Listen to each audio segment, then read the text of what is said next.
Hi, and welcome to the third episode of Addicted to Books. I'm your host, YA, and in today's episode, I'm going to review a book by Ichiro and Fumitake. The book is called The Courage to be Disliked. This book focuses on how to free yourself, how to change your life, and how to achieve real happiness. Just a quick background on the authors. Ichiro Kishimi is a philosopher, an Adlerian psychologist, and a translator of English and German languages.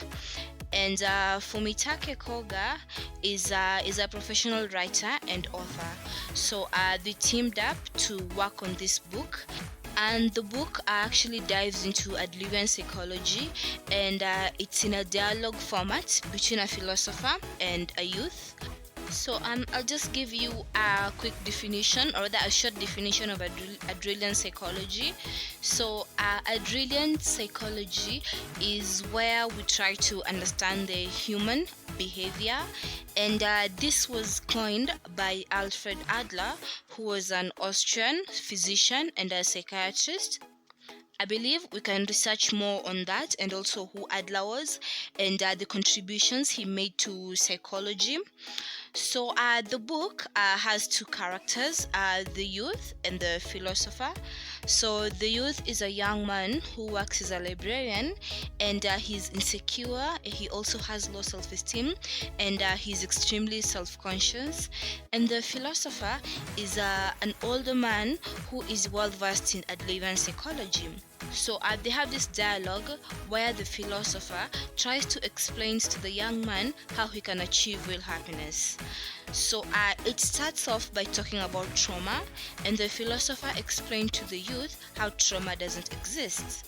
The philosopher explains to the youth how to live without being controlled by the past. He explains that regardless of what may have happened then, it's the meaning you give to it and how it was resolved that actually matters. He also says we determine our own lives and we decide how we live because we all have the right to choose our own lifestyles. Unhappiness is something that we can't blame on our past. Our life is decided here and now.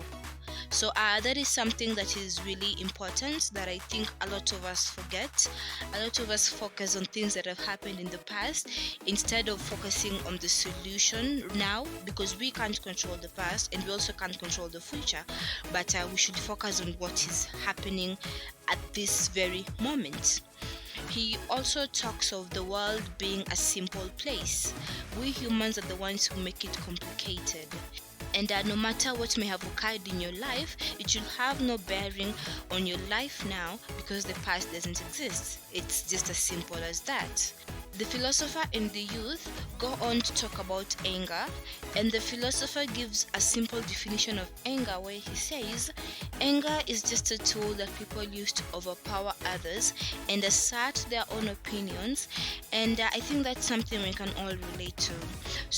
The youth gave a very simple example where he was in a restaurant and the waiter poured a drink on his jacket, and he got so angry that he shouted at the waiter. The philosopher explains to him that he had a goal behind that emotion. The philosopher explains to the youth that whenever we bring up the emotion of anger, we usually have a goal. For the case of the youth, he probably wanted the waiter to claim the jacket for him. The philosopher and the youth also talk of how it's possible for anyone to change, and this isn't something that you do by words, but by your own doing. The youth goes on to explain why he doesn't love himself, and the philosopher explains to the youth that this is because he only notices his shortcomings and not his strong points. He explains to him that it's okay to be you, and what matters is not what one is born with, but what one makes of that equipment. The philosopher also says it's extremely important to admit that and work on that. So in case you can't change something, you accept it, you accept yourself the way you are, and in case you can change something, you work towards that and do your best to change. The philosopher also talks of people make a lot of complaints about life but prefer to leave it that way because it's easier for us to predict the outcome. A lot of us are scared of the disappointments that come with change, and we are anxious because we don't know what will happen when we make certain changes. We need to understand that we need to have the courage to change, and that we can change our own lifestyles, and we can change anytime regardless of the environment that we're in. They move on to talk about the feelings of inferiority, the inferiority complex, the pursuit of superiority, and the superiority complex. Basically, this is what the Adlerian psychology is about. And the feelings of inferiority, these are feelings that everyone has, and it's the feeling that one has no worth or is worth just so much. So these feelings are basically a launchpad to growth and advancement, where you do your best to make progress and make certain changes that will improve you as a person. And hoping to improve is basically the pursuit of superiority. And people do not pursue superiority because they lose the courage to step forward. The philosopher also explains the difference between feelings of inferiority and inferiority complex.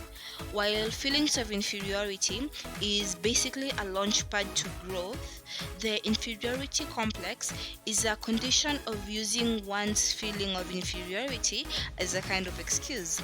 So I'm just going to give you a short example, is where people who do not strive to succeed because they say they are not educated, they will say things like, I'm not educated, so that means I won't be able to succeed. I won't be able to succeed in the current world. This is basically someone who has the inferiority complex. So, in order to change this, we all need to confront our realities and make realistic efforts to improve. And also, the inferiority complex develops to superiority complex, which is basically where someone acts in a fabricated way of superiority. Instead of them striving to grow, they cling to past glories. So, for example, people who boast have a feeling of inferiority because they have no confidence in themselves.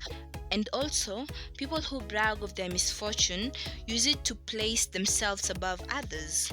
They take advantage of others and even control them. So basically, weakness is something that can be quite strong and powerful, because the philosopher goes on to say the strongest person in the world is a baby. Because if a baby cries, everyone will get up and try to make sure that the baby is safe and is okay. So no one can control them because of this weakness. Another important thing that they also mention is that life is not a competition. The only person who's worrying about your appearance or your look or your career or everything else is just you, because we do not need to compare ourselves to others. The healthy feeling of inferiority does not come from comparing ourselves to others.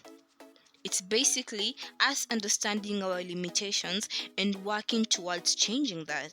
If you can't change it, again, you accept you the way you are. Another thing that they also talk about is that we are not the same, but we are equal. Whatever difference that we have, that is our race, our culture, our physical look, our education status, we are all equal. That is why we should treat each other like human beings. Basically, we should treat each other with sincerity. The philosopher also explains that the reason we don't feel happy while building our success is because we live in competition.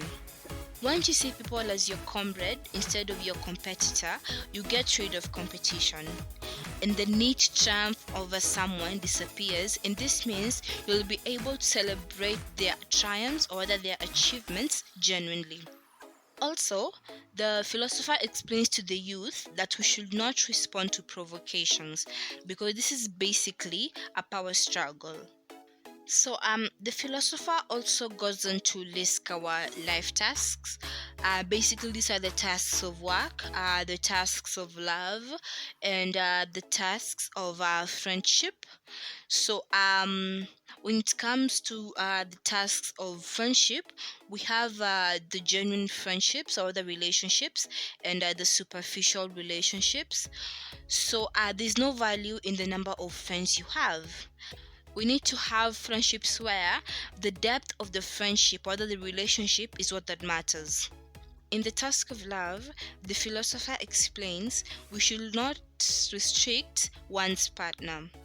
This means we should treat each other as equal personalities.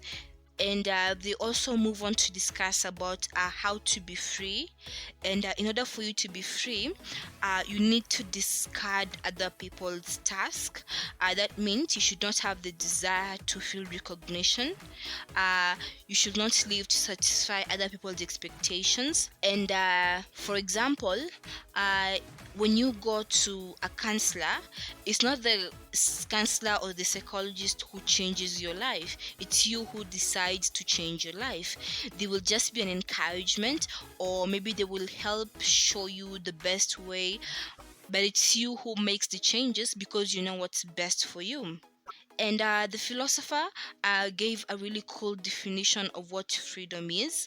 He said, freedom is being disliked by other people because this is proof that you are exercising your own freedom and a sign that you're living in your own principles. So, no one wants to be disliked, but this is something that will happen.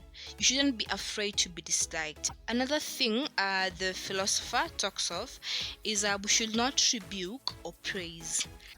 Instead of doing this, we should take the encouragement approach where we show the other person we appreciate them and we are there for them in case they need any help. Basically, we should build horizontal relationships instead of vertical relationships. The last thing that I'd like to touch on when it comes to this book is that we should touch on again, it's just a repetition. We should focus on self-acceptance, where you focus on what you can change rather than what you can't. And most people do not lack the ability, we just lack the courage to make that change. The philosopher goes on to explain the difference between confidence and trust. So, when it comes to trust, I'm going to use a simple explanation that the philosopher used. He said, when when a bank gives you a loan, there's always security, where you'll have to hand over maybe your title deed or your car, and that's what trust is. While confidence is doing without any set conditions, and it's where you believe in others. You believe in them unconditionally without security. And this is also where the separation of tasks come in. So when you have confidence in other people, there are a lot of people who are bound to take advantage of you. So this is something that I'd like us to really take note of. You believe in you believe in other people, but it's not your task for you to make sure they live up to that. So this is something that's really easy to grasp, but putting it into action is something that's hard. Even though confidence is something that is easy to grasp and hard putting into action, someone has to start. Others may not be cooperative, but that is not your task. At the end of the day, you should focus on your own task. When you focus on your own life tasks, you'll understand how simple life is, and you'll be much happier, or rather, you'll be a happy person, and you will have freedom, and you'll basically love yourself and accept yourself and progress. So the last thing the philosopher says is the world is simple and life is too. So once we all understand our tasks and understand who we are and appreciate ourselves the way we are, and not bother with who likes us and who doesn't, whom do we please, whom we don't please, because that is not your task. That is something that shouldn't really that is something that shouldn't affect you. So this is a book that I recommend to everyone. You can read it once, twice, thrice, how many times, till you're able to implement whatever Ichiro and Fumitake are talking about in the book. So that's it for today, and I hope this episode has helped you get a quick summary of what the book is about, and I hope you'll be motivated to read the book. So until then, stay safe.